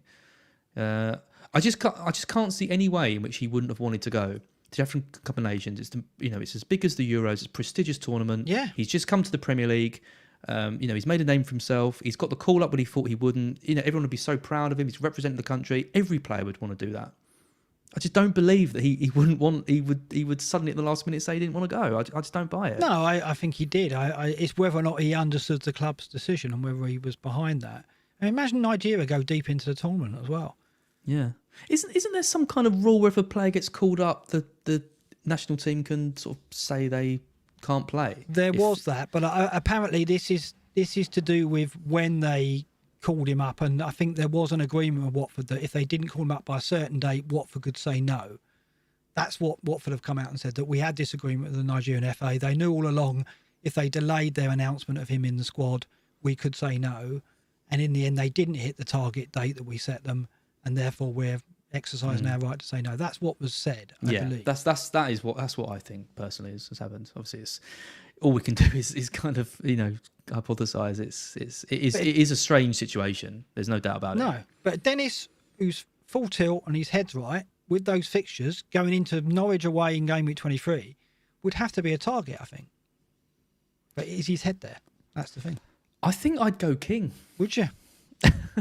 You're a King owner, though, aren't you? I am a King owner, but I think if I was playing the free hit, I've been toying with it. I think maybe in the team you're going to show, I actually went for Dennis. But the more I think about it, the more I think King is safe. He's got the pens. He had a good shot saved by Lloris in the last game. The only issue is, you know, does he shift over wider with Dennis in the side, which he'd started doing as soon as everyone brought King in, which was really frustrating. We saw King moving over. But I do worry about that 45-minute sub. Like, if it was purely injury related or like tiredness, or, you know, he felt something and he wanted to protect him, okay, there's no problem, obviously. But I'm just a little bit concerned there is something a bit deeper going on there. So I think King is the safer pick. For me, I think I'd risk Dennis. Would you? And I think what we saw Ranieri do is we played Dennis against big centre halves in away games. And I think that's very much, you know, with Burnley and Newcastle, I think that's what he'll do again. I think he'll play him down the middle against the big centre-backs, the slower centre-backs, away from home, and he'll play King out wide. I suspect that will happen. That's if Dennis is there. His head's in the right place. And, you know, if you're Ranieri, you've got to get him playing for you, because these next few games are absolutely vital to their chances of staying up. So I would risk it with the free hit, and I might even risk it with my transfers as well. Chris Wood, we haven't spoken about him. No? Can't sell him to you? I don't think so. He's just not the player that he was at the end of last season when he was scoring goals kind of every week. I mean, 3 goals for Chris Wood in 21 games when he started every game. That is a really, really poor return for him. You know, he's a striker who's got, you know, 10 plus goals every season. And we're now more than halfway through the season. And he doesn't look like he's going to do that again. And yeah, I wouldn't go near him. And we haven't talked about Tony either, who's he's been disappointing, let's face it. Come on. We've got to terribly disappointing, and 2 games where I think we're going to see him operating really deep to win the ball back. 2 of the worst games imaginable, Liverpool and United. I wouldn't go near him. Oh, this has been a depressing segment. Yeah, it really has. So, and it explains really why we're now going to look at your team. Now, what we're going to show is your team as it stands now, before you do any transfers. Then we're going to show a team, both of us, with hits, where we've made transfers to bring in double game week players. And then we're going to show a team which is our free hit. And we're going to talk about our reasoning behind which one we're likely to go with. So this is your team ahead of game week 22, without any transfers. Do you want to go through that for those on the podcast? Yep. So my doublers are De Gea, Pinnock, Son captain, Ronaldo and King. So 5 double game week players. And then I've got Trent, Cancelo, Martinelli, Bowen, Jota, Antonio. I think it's decent. I think I could probably go into this week with that and have a fairly decent week. This is the thing. There isn't players that I really fear not owning that I haven't already got. The only one I think has got potential really is Kane, who I don't own, and maybe Dennis, but it's a Watford strike. I don't need to. I mean, Dennis's ownership is high. Like, it is a bit of a concern that he could go off, but I think with the doubts around him, like we've talked about, there isn't really anyone else that I'm massively worried about getting. The only player that I want is a Leicester mid that I can do fairly easily, because I can do Foden, as we'll see in a sec. I can do Foden to Maddison or Tielemans and bench Martinelli with the game against Spurs, have a decent bench option with him, and then I've got that Leicester covered. Other than that, not fearing anyone really. Yeah, and I mean, we'll get onto the team that you can make a 4-point hit on, and that would be it'll be Foden to Maddison, right? So Foden wouldn't be on a bench. That's incorrect there. So you'd have a team then with De Gea, Trent. You bring Lamptey in at the back for another double game weeker with Pinnock, and then you'd have a midfield of Maddison and Son, 2 double game weekers, Bowen and Jota, Ronaldo, Antonio, and King. That'll be for a 4-point hit. That will give you 6 double game weekers. You'd be losing 7. Is it 7? 1, 2. Yes, it is 7. Yeah. So for many, looking at that team and considering that most people will want to keep Trent and Jota, maybe Bowen and Antonio as well. For many, that's enough, isn't it? I think 7. I think if you can get 7 out with a hit, I think that is kind of your target. I think if you can get 7 out, maybe even with a -8, I think that's probably the target, given what we've talked about. The only thing is, I mean, with this is Foden is actually Cancelo on my bench, who is a bit of a reluctant bench. I'll be benching Cancelo for a -4 and for Lamptey. I mean, I could even play Cancelo over Pinnock, for example, and just I guess so. Yeah. Just accept that Pinnock's not gonna get a no. A few people in the chat saying I'm taking Cancelo out. No, it's not taking Cancelo out. It's taking a Livramento out. So it's Livramento to Lamptey, which deals with that issue of having Livramento who's not been performing, and gets me a player that I want longer term anyway. And then the Maddison move. Yeah, apologies, I got the bench completely wrong. It's been a long day for that's me. Right. So you've your still bench, got Livramento there. It's just Livramento coming out for. So your bench would be Cancelo first sub, then Johnson, and then Martinelli. Yeah, Martinelli. Yeah. Yeah. How do you feel about getting rid of Foden, though? I want him back. I want him back almost instantly. It would probably be a Maddison or Bowen going straight back to Foden off the double game week, I imagine. I mean, I don't really like having 3 West Ham. I mean, West Ham's fixtures, they've got Leeds and they've got United away, but then it's a really good run. I've just noticed it's then Watford, Leicester, Newcastle. That's a really good 3. So I don't think I want to sell Bowen for that. So it would probably be Maddison going back to Foden. Once I've got Maddison, I'm not going to want to sell him. This is the difficulty, right? Because I got rid of Foden last week, and already I'm looking ahead and thinking I'm going to want him back for 23, 24, 25 probably, because they've got Southampton 23 away. I've got 2 good fixtures after that. So I was all set to free hit this week and then get Foden back in 23. But if I don't free hit and I make transfers this week, particularly if I take a hit, it disrupts that plan completely. I don't think I can save the money to get Foden straight back. So this is a consideration for me. If I don't free hit, is the Foden situation, because I think we all agree that if Foden is playing in that central role for City. He is the dominant midfield option. So losing him, you'd be reluctant to not want to get him back quickly.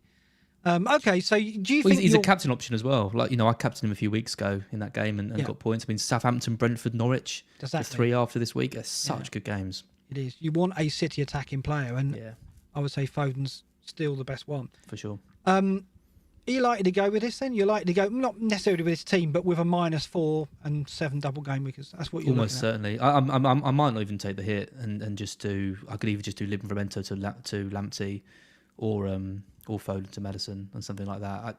I'd be amazed if I free hitted, given what we've got. I mean, have you got my team? Yeah, this is the free hit team that you put together. Do you want to go through that? Yeah, so the free hit team I put together is De Gea, Trent, Lamptey and Rudiger, Maddison, Son, Bowen, Jota, Ronaldo, Kane and Dennis, although I kind of think King might actually be the better pick. So out of that I've already got De Gea, Trent, Maddison with the hit, Son, Bowen, Jota, Ronaldo, King. So that's 8. I've already got 8 of the players. Well, you'd have Lamptey as well with the hit, right? Yeah, and Lamptey as well. Yeah, exactly. So that's 9. So 9 players. So the only reason I would free hit would be for Kane. Do I want to free hit for Kane? Well, the only difference here is Rudiger for Pinnock, Kane up front for Antonio. So you are losing Antonio against Leeds as well, and Dennis for King is like for like. There's really not that much. You're not getting much, really, are you? I don't think so. I mean, unless you can show me a free hit, which is just something which just blows my mind and makes me think, oh, there's so many players I'm not considering, which I don't think you're going to, based on what we've done so far in this episode. I think this is basically as good as it gets, really. Maybe Rudiger or Lamptey could be a Reguilon or a Royale or something like that, but there's no way I'm free hitting just for Kane. So I probably won't do it. Okay, let's look at what I'm taking into game week 22. Gaeta in goal. I don't have De Gea. I don't have a double game week goalkeeper unlike yourself, so that's a problem for me. I do have Alonso, Trent, Cancelo and Reguilon, so I have 2 double game week defenders already. I'll be probably playing Martinelli. I've got Son already, Bowen and Jota. Am I going to get rid? I don't think so. Ronaldo up front, double game week, of course, and Antonio. So I've got 4. So I was looking at what I would do. On the bench, I've got Ramsdale, Diop, Gundogan and Broha, who will all play. I expect Gundogan may not, but it's not a bench that I would bench boost, I don't think. That's the other thing. Would you, if you weren't playing the free hit, going back to your options, would you consider a bench boost? It's just too risky. It is. It's just too risky with the postponements.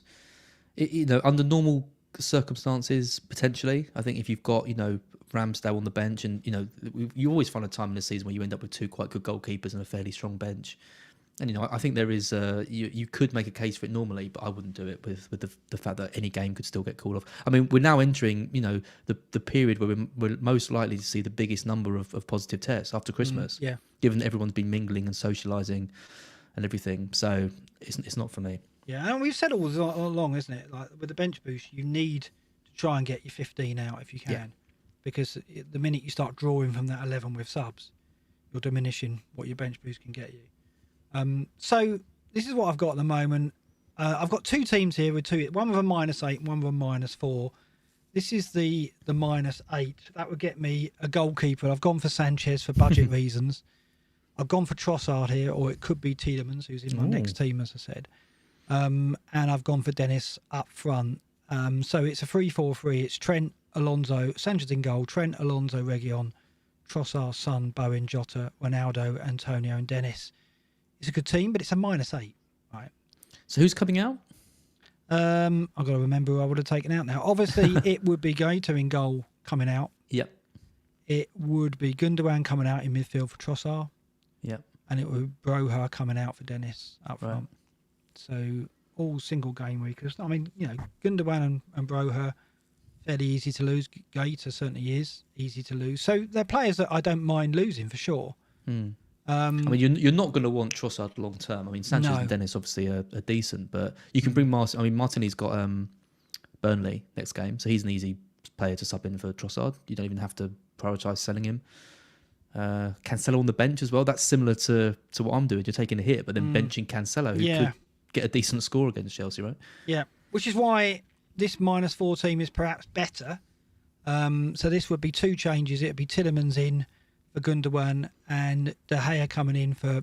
I could do it for Ramsdale, but I'm quite inclined to keep Ramsdale and spend a bit more in goal for a while because I think I can get away with it. And also I like De Gea's covering for Ramsdale in 25 and 27 when he doesn't play.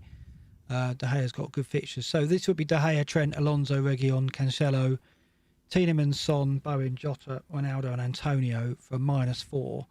Gundogan out to Tielemans and Gaeta out to De Gea. Probably looks stronger, right?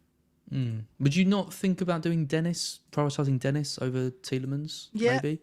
Yeah, I did. Because it's just because Dennis has got Norwich in 23, exactly. So straight into another good game with him. I know, and Dennis was certainly in my plans 23 or 24 as well because he's going to be part of the method of getting Salah back in. So yeah, I mean, I've had 2 or 3 other teams as well, and I think Broja out for Dennis is another option. Probably means I can't afford De Gea low. I'd probably have to go Sanchez in that case. The goalkeeper's quite an annoying one for you, isn't it? Really is. Yeah, I got De Gea a few weeks ago and he's been rubbish. I played him twice and got no points from him, but it feels quite comforting having him in place for the double. It means I can focus transfers on the other areas, whereas you kind of have to use one to get him. Yeah, and as we've seen in past seasons, actually the goalkeepers tend to be quite effective in double game weeks. And you look at the 2 fixtures that De Gea's got, Villa and Brentford, and there could be clean sheets in those. Villa and Brentford aren't the best attacking team. Certainly Brentford aren't. United have always got a mistake in them, as we said. But he's got saves in him there. I think he's got a double figures return there out of those 2 games. Really? Yeah, I think he'll get, 1 clean sheet and some save points. Yeah, so I think that De Gea is quite an important player for me not to have, which is a shame. You're absolutely right. Like, I haven't regretted not having him in recent weeks because he hasn't get the clean sheets. But now, going into this situation, I'm like, it's a pain. It's a problem position for me again. And one which I might have to spend a transfer in it. Or the alternative is, Gundogan to Tielemans and then I'll try and get Dennis in up front. And that's where, do I risk losing Antonio? Because I have looked at that. Antonio out for Dennis. Risky, isn't it? But it is very risky. Antonio has got United game week 23. But Dennis has got the better fixture coming out of this. And arguably, Dennis has got 2 good fixtures away from home in 22 when Antonio's got the Leeds game. I mean, we're all presuming Antonio's going to be a force in that Leeds game, but he hasn't. He's got back-to-back goals, but before that he had that lean spell, didn't he? I think I want Antonio and Bowen for 24 to 26 when they play Watford, Leicester and Newcastle, because they are the 3 best games. They're the 3 worst defences. You can maybe add Burnley and Norwich, obviously, but Watford, Leicester and Newcastle are really bad. And yeah, I mean, there are question marks over whether Antonio can get back to his early season form, but if ever he can, it's going to be in those 3 matches. Yep. No, it's a good point. No, I will keep looking. If I was free hitting, I would probably go with something like this. Is what I can afford with my budget. I've got a lower budget than you, I think, as by a small amount, but I've gone De Gea, Trent, Alonso, Reguilon, Trossard, Son, Maddison, Jota, Ronaldo, Kane and Dennis. I think Ronaldo, Kane and Dennis would be a very popular free hit lineup. The midfield, I think Son and Maddison's a shoe-in. Most people are going to keep Jota. Trossard could be Tielemans, could be Mora. The back 3, I mean, I've already got Alonso, which is why I'm keeping him. I think Trent, a Chelsea defender and a Spurs defender is probably going to be popular setup as well. And then De Gea in goal will probably be the popular pick in goal as well. So I think we're going to see, this is more or less a template free hit team, I think. It's very similar to the one I put together, isn't it? Just I think I had Rudiger instead of Alonso and Lamptey instead of Reguilon or something like that. Yeah, I mean, it's very similar. I think the free hit makes more sense for you because you can take a bit of a punt on Trossard and Maddison, not have to worry about them kind of long term. You get Foden back, for example, who you want. You get Antonio back as well for the matches. And I mean, there's quite a few players here that you haven't got. So like De Gea, Trossard, Maddison, that's 3. Have you got Son? Yeah, you got Son. Kane and Dennis, so that's 5. So you're swapping half the team. Yeah, and if I was to free hit, I would go Kane captain, I think. Because as I said, I think that Kane isn't in many non-free hit teams. Kane has got the Arsenal, Leicester games, teams which he always performs well against in terms of returns. Probably is worth the differential captaincy going with Kane, even though I think Sonny's the better FPL option. I think I would gamble if I was going to free hit and go with Kane. Sounds stupid, doesn't it? Gamble and captain Kane, but that's what we'd be doing, I guess. So, yeah, I think you're right. I'm probably about 50-50 still. I'm not as dead set against it as you are. Because I look at my -4 and think there's only Kane really that I'm not even worried about, because his ownership isn't that high, but he's someone who I probably would want for this match. Whereas if you take your -4, there's like Maddison, there's Kane, there's Dennis, there is a few players who you don't have. There is, but it's not. But it's not. No, I'm taking out Antonio, aren't I? Right. I'm taking out Antonio for Dennis and Bowen. Yeah, and Bowen. Yeah. Yeah. I think Bowen outscores Trossard. Yeah, you could be right. Yeah, but then But if I was free hitting, I would do the same thing. If you were free hitting, you surely have got to take. I know. Take more than 2 or 3 players out, haven't you? That's the thing. I wouldn't do it personally. No. I think your team is more set up for it than mine is, but I wouldn't do it personally. Yeah, no, I think you're right. I think I'll end up doing a -4 as well. I've got to look at what I'm coming into 23 with. I've got to look at the plan to get Foden back. I've got to look at the plan to get Salah back by selling Ronaldo. I want to get Tierney in, ideally, into that defence for Alonso probably. Although, I mean, Alonso's got to go. Who comes in? It could be Tierney, although he misses games as well. But Alonso's got to go because Chelsea have got 2 fixtures missing in 24 and 25. So, yeah, I've got plans afterwards that I need to hold. So whatever I do in 22 needs to set me up for that. And that's what we're going to look at next. Really, is forward planning. And if we don't play the chip, the free hit chip now, when do we play it? That's the question to it. And by the way, there's a lot of tools out there to help you plan. We should mention Ben Crellin at Ben Crellin on Twitter. This chart is obviously his updated one today, which kind of breaks down the game weeks we've got coming up to game week 30, and the possible blanks that are going to come the way of several teams in game week 27. Well, there's going to be blanks there because of the FA Cup quarterfinals, but also the fact that Chelsea missed 24 and 25, Brighton will miss 24 as a result of Chelsea missing their game, and Arsenal missed their game in 25 as a result of Chelsea missing their game. So there's blanks to think about in 24, 25. Lots of blanks in 27 because of the Carabao Cup, and then in 30 we've got the quarterfinals of the FA Cup as well. So we know there's blanks coming, and as a result of that, we also know there's double game weeks to come as well. The unscheduled postponements there, you see there's still plenty of games to be scheduled up. Legomani is another content creator who does a lot of work. He's got the FPL Matrix, which allows us to plot ahead and plan as well, and this breaks down the midweeks and the international breaks and where the blanks fall again. So it's worth looking at Ben Crellin and at Legomani_FPL. I've taken both those and just given a breakdown really of the game weeks to come and the status of those game weeks and the cause for it and where the chips could be played. So if we obviously move ahead to 23, nothing really at play then. As I said, there's blanks in 24 and 25 because of the Club World Cup tournament that Chelsea are going to be involved in. 26, there's talk there could be a small double game. This is where we think Liverpool's fixture with Leeds is going to drop in, which will give them, I think, is it Norwich and Leeds double? So everyone's considering, well, that's going to be where the triple captain can be played in 26. Yet to be confirmed, but that is popular thinking at the moment. Then we got blanks in 27 because of the EFL Cup final. And then we got blanks in 30 because of the FA Cup quarterfinals, which we don't know what teams are going to be involved in those, of course. So the chips really come into play, from 30 onwards, don't they? And the opportunity to play the free hit. Traditionally, we've always played it in that FA Cup quarterfinal week when the blanks hit. We've played the free hit then, but of course, we've got 2 free hits now, right? So you can afford to play one there and carry another one into the double game week period, which looks to be from 32 down to 37. There's double game weeks scheduled for all of those game weeks, maybe. So there's going to be a whole host of double fixtures to look at where we could play the free hits. I think the key thing with this is that it just shows that there are potentially lots of opportunities to use the free hits going forward. And so I don't think this game week means that we have to use it. And it's not the big double that we thought it was. No. I think, like we said, people who used it a few weeks ago will be happy, or most likely happy with the returns they got from it. And we'll have to look at lists like this, and they've only got one, so they have to use that at the right time. They definitely won't be using it this week. I can tell you that. Anyone that's got one free hit, don't use it this week. I would definitely be saving it probably for game week. 36 potentially if you haven't got your other chips. That's what you've earmarked for the bench boost, but it could be something that you use then. But really, for me, free hit is all about the blanks. I want to use my free hit on a blank game week.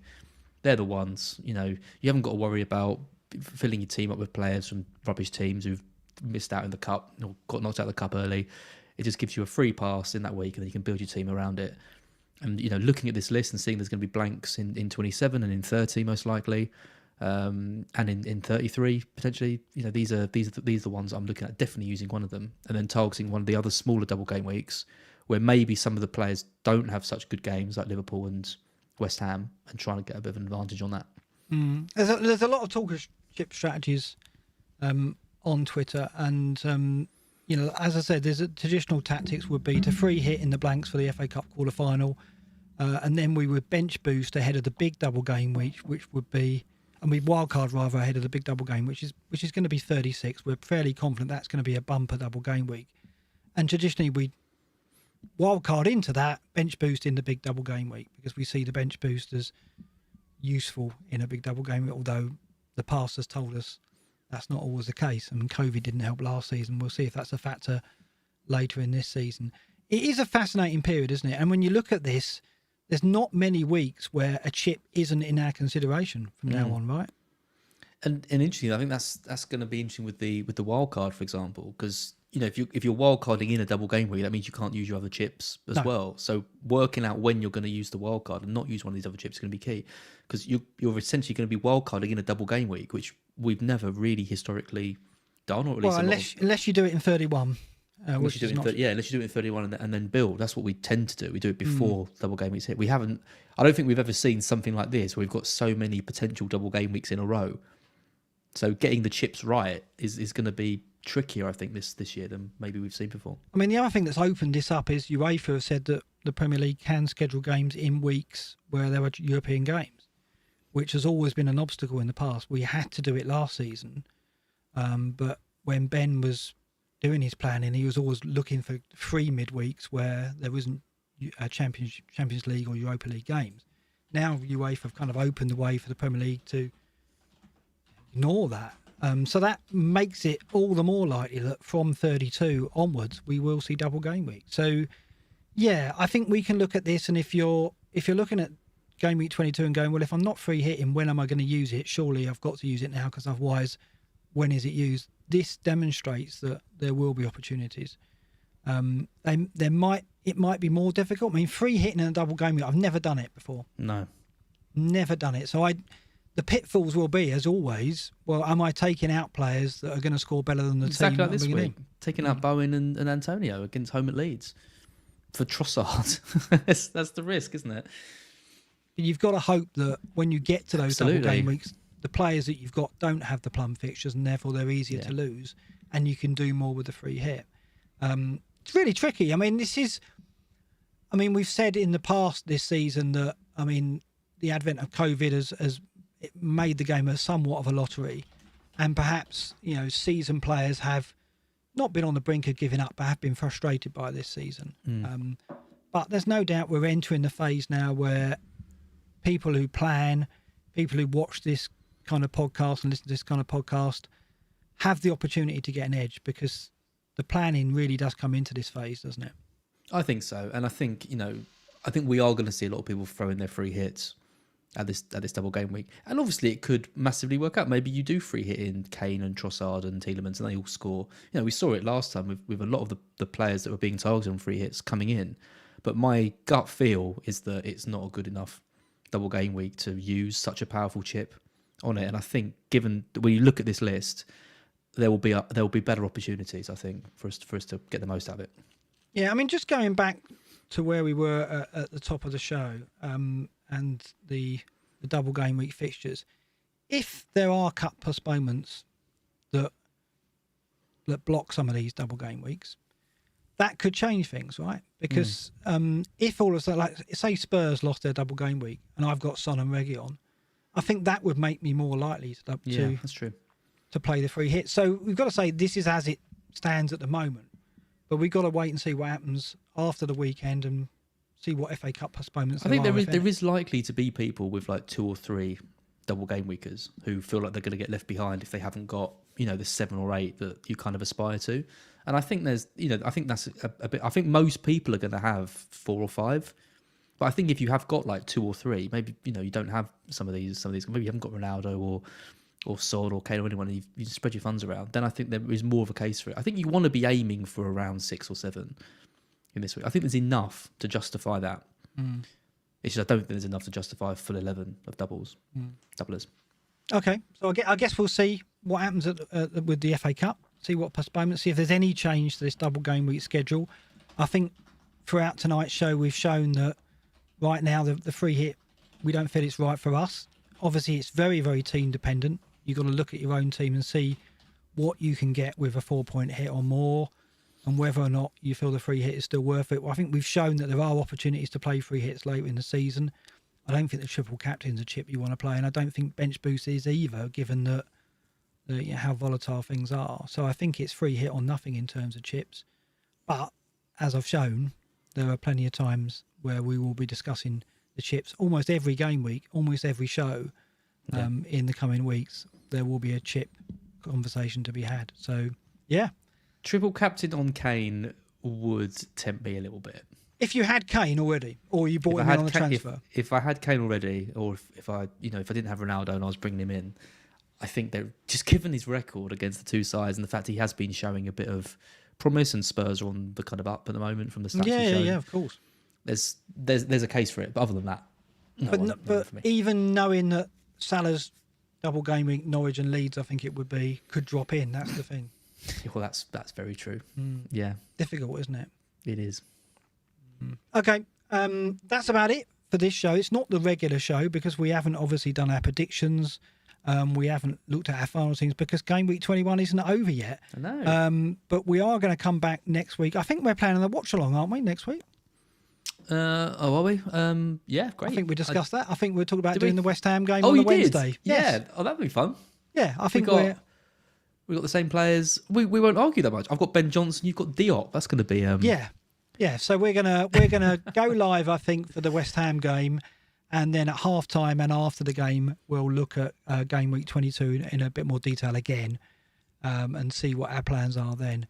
So it'll be a hybrid kind of show, won't it, on Wednesday night when we do the watch along with some of the other regulars as well, including our predictions for game week 22. I can't get punished by a Trent Alexander-Arnold goal when I go for a beer. So no, it won't happen this time, will it? No, I don't think the Diop versus Johnson rivalry is going to be quite as. It's not, is it? Well, you never know. We're not going to hit the 2.5k viewers that we had when they knew Torres had scored. Yeah, that was the match of the day special, of course. Although, Johnson might go off at half time again. I did chuckle when that happened, but I bet you did. You got away with that one. You got away, so yeah, that's fine. Okay, so we'll be back next Wednesday unless otherwise specified. We'll see what the FA Cup gives us, and hopefully when you join us next week, this double game week 22 is still intact.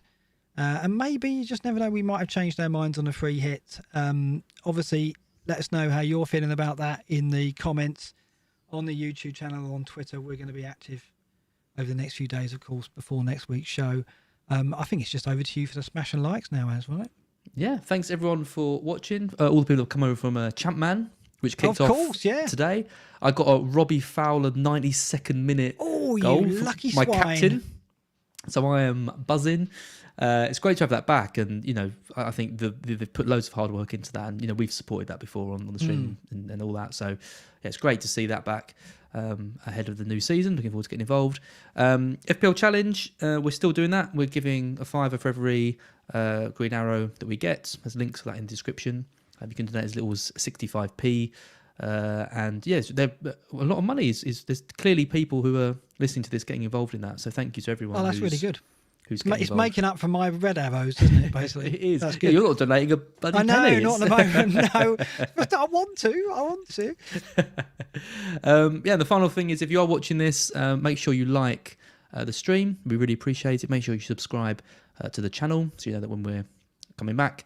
But other than that, thank you for watching, and we will see you next week. Yeah, join us for the West Ham game next Wednesday. Hopefully that's on. No more postponements, please. And yeah, it's a good night for me.